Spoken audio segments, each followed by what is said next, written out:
पहलगाम हमले में मारे गए कानपुर के शुभम द्विवेदी को लेकर अखिलेश यादव के बयान पर सियासत तेज हो गई है। बीजेपी के कई नेताओं ने इस मसले पर सवाल उठाए हैं, जिसको लेकर के अखिलेश के विधायक से जेएमडी न्यूज ने खास बातचीत की। क्या कुछ कहा है, देखिए। जम्मू कश्मीर के पहलगाम में कानपुर के शुभम द्विवेदी की भी मृत्यु हुई थी, जिसके बाद से कानपुर में तमाम पार्टियों के जो नेता हैं वो लगातार उनका आवागमन जारी है। और इसी के साथ हमारे साथ बातचीत करने के लिए समाजवादी पार्टी के विधायक अमिताभ वाजपेयी जी मौजूद हैं। पिताजी, अखिलेश यादव जी का बयान है कि तमाम जो है प्रतिनिधिमंडल जो है परिजनों से मुलाकात करने पहुंच रहा है। कल राहुल गांधी भी कानपुर आ रहे हैं।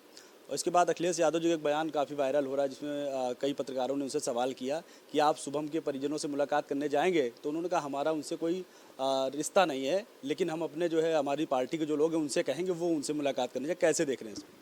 देखिए, आप पहले सवाल ये सही होना चाहिए। घटना जो हुई है वो दर्दनाक है। इस ये घटना क्यों हुई, इस घटना के जिम्मेदार क्यों है? क्या आज इतने साल के बाद भी आतंकवादी घटनाएं ऐसी हम लोग स्वीकार करेंगे जिसमें निर्दोष पर्यटकों की जानें चली जाएं?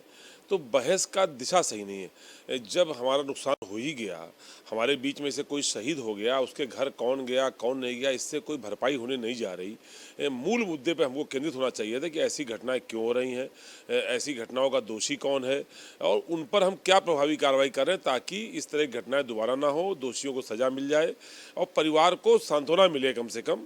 इसके लिए हम लोग विचार करना चाहिए। सभी पार्टियों के जो सामाजिक लोग हैं वो परिवार से मिले हैं, परिवार को के दुख में साथ खड़े हैं, पर किसी की जाने या ना जाने से परिवार का जो नुकसान हुआ है उसकी भरपाई संभव नहीं है।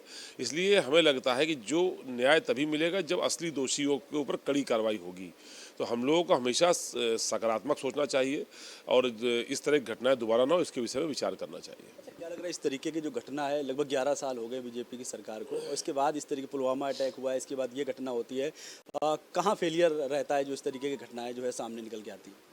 तो बहुत सारी बातें कही जा सकती हैं। राजनीतिक दृष्टिकोण से तो हम लोगों के मन में इतनी सारी बातें आती हैं जो कहने का मन करता है, पर जब घटना देश के साथ हो तो हम लोग उस समय राजनीतिक आरोप प्रत्यारोप से बचना चाहते हैं।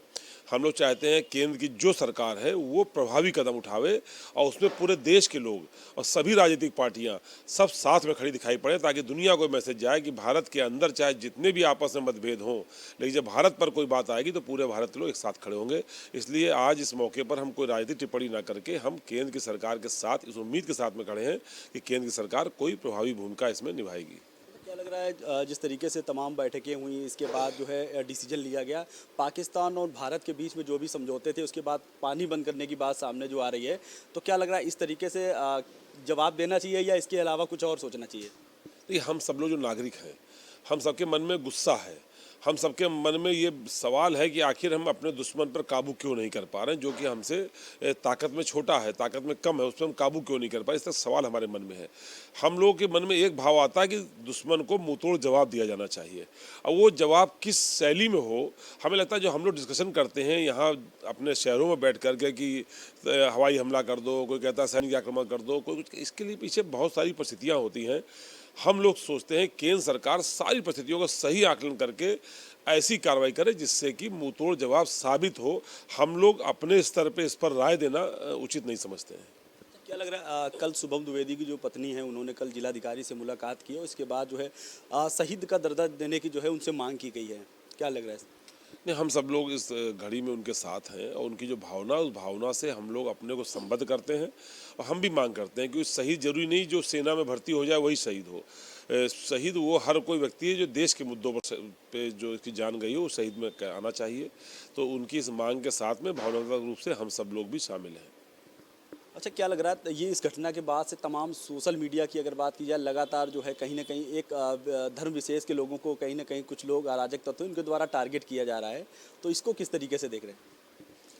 नफ़रत की फसल बोगे तो उसके फल क्या आएंगे? नफ़रत की फसल का फल भी नफ़रत ही आएगा। तो हम लोगों को नफ़रत में नहीं, पहले जब बात देश की है तो देश के अंदर रहने वाले सभी लोगों को एक होकर के सोचना है। हम एक दूसरे पर आरोप प्रत्यारोप करने से बच रहे हैं, सभी को बचना चाहिए। कोई किसी को दोषी ठहराने के बजाय जो समस्या है उस पर ध्यान केंद्रित करे और उसके उपाय पर ध्यान केंद्रित करे। नफ़रत की बातें जो कर रहा है वो सब, चाहे वो देश का ही नागरिक क्यों ना हो, जो किसी खिलाफ नफ़रत बोल रहा है वो देश का शुभचिंतक नहीं हो सकता। अखिलेश यादव जी ने परिवारीजनों के लिए मुआवजे की मांग की है कि कम से कम 5 करोड़ मुआवजा जो है उनके परिवारीजनों को मिलना चाहिए। नहीं तो जो मदद हो सके वो मदद तो करनी चाहिए। सरकार कैसे बताएगी सरकार परिवार के साथ खड़ी है? खाली कह देने से थोड़ी ना होगा। सरकार को साबित करना होगा सरकार इस दुख की घड़ी परिवार के साथ खड़ी है। हालांकि धन किसी का जान की कीमत नहीं हो सकते, पर ये सरकार जो देगी ये सम्मान का प्रतीक होगा। इससे मालूम पड़ेगा कि सरकार की नीति और नीयत ऐसी थी जो इस परिवार के साथ में खड़ी दिखाई पड़ रही थी। तो ये थे हमारे साथ सपा विधायक अमिताभ बाजपेयी, जिनका साफ तौर पे कहना है कि धर्म की राजनीति नहीं होनी चाहिए, इंसानियत की राजनीति होनी चाहिए और जो भी जिस तरीके की जो घटना की गई उसमें जो भी लोग शामिल हैं उनको कड़ी से कड़ी कार्रवाई होनी चाहिए। अपने सहयोगी अमित के साथ जहीर खान, जेबडी न्यूज़ के लिए कानपुर।